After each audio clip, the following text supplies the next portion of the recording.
The commandment is not to act perfect. The commandment from Jesus Christ was not act ye therefore perfect.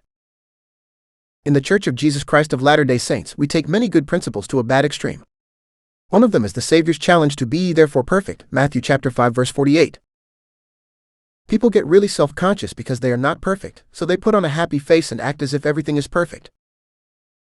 We do similar things with teachings to be self-sufficient, acting as if asking for help is admitting failure.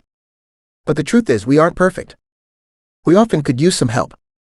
And that's okay. President Henry B. Eyring, a living apostle of Jesus Christ, said this, "Many years ago I was told, how when you meet someone, treat them as if they were in serious trouble and you will be right more than half the time." Not only was he right, but I have learned over the years that he was too low in his estimate. At any time about half the people you know or meet are struggling, often in silence. I did that as I was first discovering my ALS. I went to work as if everything were great. But I was scared out of my wits. I didn't really want to talk about it because I would cry. I didn't really know how people could help me.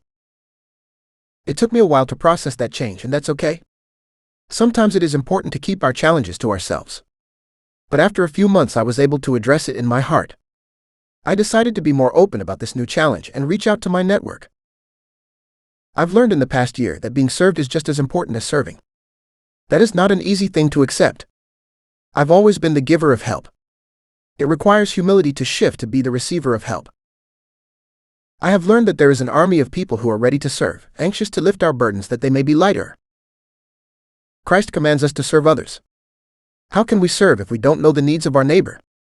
It is valuable to help people suffering in distant lands, but we cannot overlook those suffering next door. So it is okay to not be perfect. It is okay to let people know that they can help when you are struggling. Elder Jarrett W. Gong taught me about this principle as harmony and balance in the world, teacher and learner, serving and receiving. We can't have one without the other. So on our journey toward perfection, let us embrace the journey, with all the bumps along the way.